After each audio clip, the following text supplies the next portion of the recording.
Hoteliers, jadi kembali lagi di podcast HMSA dengan segmen baru yaitu Hoteliers Talk.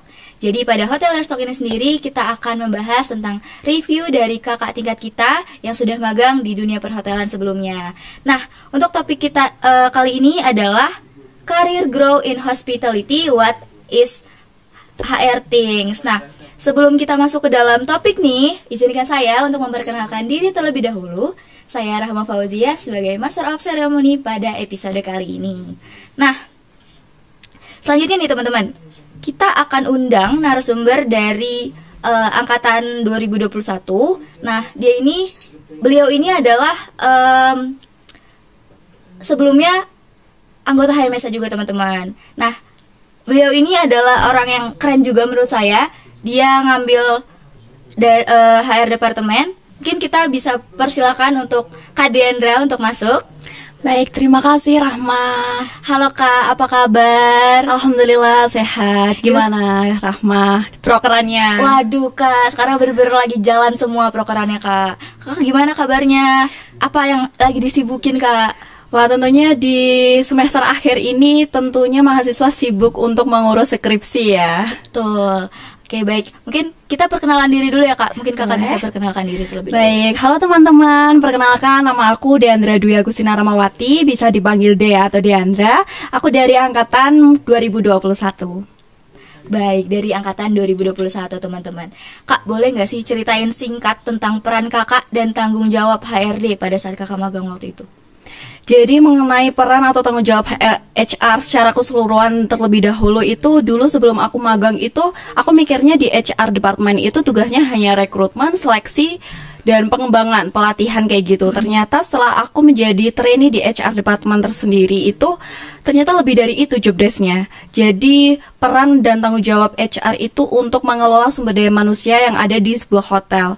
Yang mana saat aku menjalani trainee atau magang itu, aku mengurus dari segi administrasi, trainee atau karyawan, onboard karyawan, jadi new employees atau new trainee seperti itu. Lalu dari proses rekrutmen, seleksi, pelatihan dan pengembangan karyawan, aku juga turut membantu. Seperti kalau untuk pelatihan dan pengembangan itu, aku juga ikut untuk menyiapkan materinya, membantu menyiapkan materi seperti itu. Wow, terus divisi dan fungsi utama dari Departemen HR itu sendiri gimana Kak? Kalau divisi atau section yang ada di HR itu sebenarnya itu beda-beda ya setiap hotel teman-teman. Namun kalau di hotel aku sendiri itu ada training koordinator sama HR manager. Jadi nggak terlalu banyak sectionnya. Yang mana tugas dari HR manager itu lebih ke rekrutmen, seleksi untuk staff atau karyawan. Lalu untuk training koordinatornya itu untuk fokus ke pihak trainee, untuk pelatihan pengembangan karyawan. Yang mana untuk karyawan juga itu juga nantinya diurus dari pihak HR manager. Jadi sectionnya itu ada HR manager, ada training koordinator, lalu juga ada HR admin. HR admin ini membantu segala administrasi yang dibutuhkan dari departemen HR yang nantinya juga akan bersinambungan kepada departemen yang lainnya, seperti itu. Oke. Nah, peran HR dalam mendukung tujuan strategis perusahaan itu bagaimana? Kalau untuk peran HR mendukung strategis tujuan perusahaan itu, menurut aku poinnya di pengelolaan sumber daya manusia. Jadi kalau ibaratnya sebuah hotel atau manajemen hotel itu kalau tanpa HR itu mungkin masih kurang. Karena apabila sumber daya manusia yang ada di hotel itu tidak dikelola dengan baik, mereka mungkin bisa aja resign, banyak yang resign. Jadi perlu adanya HR ini karena mereka yang akan melakukan pelatihan untuk memberikan bahwa sumber daya manusia yang ada di hotel itu mereka memiliki kompetensi, memiliki keterampilan yang nantinya juga mereka akan termotivasi sehingga mereka bisa merasa betah, mereka bisa merasa dihargai, diapresiasi, dan mereka akan tetap bekerja di hotel tersebut, seperti itu. Berdasarkan tugas-tugas yang sebelumnya Kakak udah jelasin ke teman-teman, kira-kira bisa dijelasin nggak? Gitu ngapain aja? Sebagai as a trainee? Betul. Jadi selama aku menjalani magang di salah satu hotel tempatku magang, itu aku diberi amanah untuk membantu pengelolaan administrasi, baik itu mulai dari administrasi rekrutmen, baik staff maupun dari trainee. Kita ikut mengkondek setiap interview seperti itu. Terus selain itu kita juga ikut membantu menyiapkan materi pelatihan, materi pengembangan untuk nantinya juga di trainee itu ada trainee gathering seperti itu. Lalu untuk pelatihan-pelatihan atau pengembangan sumber daya manusia untuk karyawan juga kita ikut turut membantu seperti itu. Kalau boleh tahu kakak dulu magang di daerah mana kak? Di daerah Semarang. Hotelnya? Hotelnya di Padma Hotel Semarang. Oke.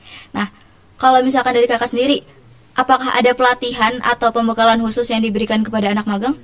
Kalau selama aku magang di Padma ini, untuk pembekalan awalnya itu saat aku mulai jadi magang ya. Jadi itu pertama itu ada orientasi lah, katakanlah.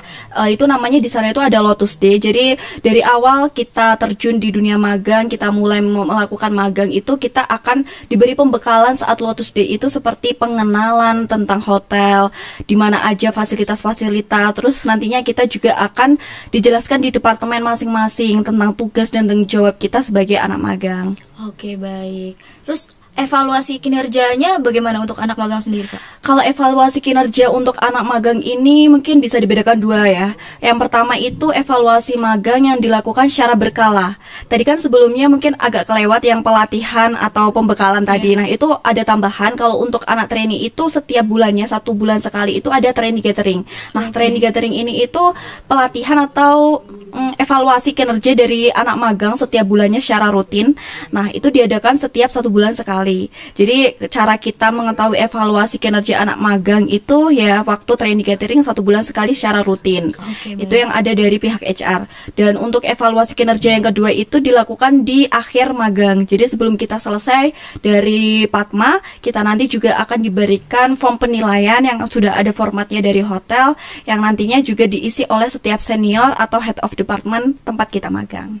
Gitu. Oke, kira-kira tantangan apa aja sih Kak yang kakak hadapi sebagai anak magang waktu itu, dan cara mengatasinya bagaimana? Kalau tantangan anak magang ini tentunya setiap individu beda-beda ya. Tapi kalau dari diri aku secara pribadi, tantangan itu yang merasa banget di aku lebih ke adaptasi. Jadi bagaimana kita bisa beradaptasi di lingkungan yang baru, di teman-teman yang baru, lingkungan kerja yang baru, yang mana apalagi aku kan magangnya di Semarang ya. Karena aku aslinya Malang, jadi aku harus adaptasi juga di daerah situ. Jadi benar-benar adaptasi itu menurut aku itu tantangan utama dari diri aku, karena aku harus adaptasi dari lingkungan daerah, terus lingkungan kerja, di lingkungan baru yang benar-benar aku sendirian. Tapi meskipun aku sendirian di sana, aku tidak merasa sendirian karena mereka memberikan aku tempat baru yang memberikan kenyamanan, seperti itu. Waduh. Nah, keterampilan atau kompetensi apa yang menurut kakak tuh penting banget buat jadi anak magang di HRD? Kalau di HR itu mungkin ada beberapa tips and trick yang tentunya itu ada dari segi teknik dan interpersonal. Mungkin kalau dari segi interpersonal terlebih dahulu itu komunikasi yang baik, disiplin administratif, dan empati. Karena di HR department itu nantinya kita kan tentunya itu berhubungan dengan orang lain. Karena HR ini mengelola sumber daya manusia yang ada di hotel, jadi kita akan bertemu dan berkomunikasi dengan banyak orang. Jadi bagaimana kita nanti akan berkomunikasi dengan sopan, dengan jelas, yang bisa dimengerti, seperti itu. Terus kita bisa disiplin administratif, karena tuntutan kita untuk mengerjakan administratif itu juga berhubungan dengan departemen lain, apalagi berhubungan dengan payroll ya. Jadi salah satu tugas aku selama magang juga payroll trainee.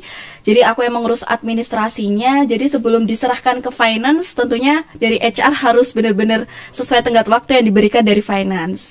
Terus kita juga harus memiliki perasaan empati, karena dari sisi HR sendiri kan kita sebagai menjembatani permasalahan yang ada sumber daya manusianya. Jadi kita harus memiliki rasa empati yang tinggi agar kita tuh juga bisa merasakan posisi yang mana mereka itu mengalami seperti apa, seperti itu.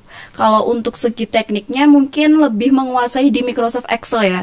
Seenggaknya nggak jago-jago banget 100%, tetapi kita udah familiar lah dengan tools-tools atau rumus-rumus yang ada di Microsoft Excel, karena nantinya kita pasti akan lebih sering menggunakan Microsoft Excel di HR, seperti itu. Oke, terkait yang payroll tadi, berarti trainee HR itu ngurusin payrollnya trainee gitu ya? Iya, kalau di hotel aku sendiri itu untuk payroll itu untuk anak magang itu dibedakan. Jadi ada payroll trainee, ada juga payroll DW casual. Jadi seperti itu. Oke. Nah, untuk aku sendiri kebagian job desk untuk pengerjaan payroll trainee sendiri gitu. Oke, baik. Nah, nih ceritakan dong Kak pengalaman yang paling berkesan dan kurang menyenangkan waktu Kakak magang waktu itu. Kalau pengalaman berkesan, jujur selama aku dinyatakan lolos di HR department sampai aku selesai magang, semuanya itu berkesan. Karena aku mikirnya itu mesti gak semua orang itu bisa berkesempatan magang di HR department. Jadi itu benar-benar aku bersyukur sekali. Namun paling berkesan itu saat aku bertemu dengan orang-orang baru, dengan lingkungan baru, dengan relasi yang baru, yang mana mereka semua itu sangat baik sekali sama aku. Dan selain itu juga yang memorable, karena aku anak magang kan juga ikut membantu persiapan materi pelatihan dan pengembangan untuk karyawan. Nah, waktu itu aku juga membuat salah satu atau dua materi, yang mana materi itu digunakan untuk next event. Seperti next event itu saat Lotus, saat on board ada new employees. Nah, materiku itu dipakai untuk disampaikan di acara itu. Jadi itu paling berkesan, paling memorable buat aku. Lalu untuk pengalaman yang kurang menyenangkan itu, ada suatu ketika namanya manusia juga nggak jauh dari kata sempurna, pasti melakukan kesalahan. Aku pernah melakukan kesalahan, aku kurang teliti dan tidak meng-notes atau mencatat hal-hal seperti itu, lalu seperti itu terjadi miskomunikasi. Jadi semenjak itu aku selalu lebih teliti lagi untuk mencatat setiap pesan-pesan yang langsung diberikan. Jadi hal tersebut kurang mengesankan, kurang menyenangkan, namun dari situ, dari masalah tersebut, aku bisa belajar untuk kedepannya agar terus lebih teliti kembali. Seperti itu. Jadi banyak ya Kak benefit yang kita dapetin, dari lingkungan juga mendukung, terus juga banyak pelajaran yang bisa kita ambil dari magang itu. Kayak Betul gitu. banget. Keren banget guys, di cerita dari Kak Deandra ini di Departemen HRD. Kebetulan aku juga tertarik banget sama topik yang akan dibawa pada episode kali ini, karena HRD itu kayak menjadi salah satu impian aku ketika magang untuk jadi departemen yang akan aku pilih nanti. Terus mungkin buat teman-teman ini juga akan sangat amat bermanfaat sekali bagi teman-teman yang penasaran sama departemen HRD itu ngapain aja, apa yang akan kita dapetin kayak gitu. Mungkin aku mau ngucapin banyak-banyak terima kasih buat Kak Deandra yang mau untuk hadir di podcast hari ini. Terima kasih kembali. Semoga makin sukses ke depannya, Amin. dilancarkan sampai Amin. nanti skripsi. Amin. Kayak gitu. Semoga HMSA lancar untuk kegiatan proker-proker ke depannya. Amin, baik. Mungkin buat teman-teman ya, ditunggu aja. Untuk episode ini kita bakal tayang di YouTube-nya HMSA, jadi jangan lupa di like and subscribe. Dan ditunggu juga di Instagram kita @hmsaub, di kana juga kita share info-info magang, terus juga berbagai informasi lainnya, informasi magang dari instansi hotel atau instansi lainnya kayak gitu. Nah, oke, sampai sini aja. Terima kasih. Terima kasih. Bye-bye, sampai See jumpa di you. next episode.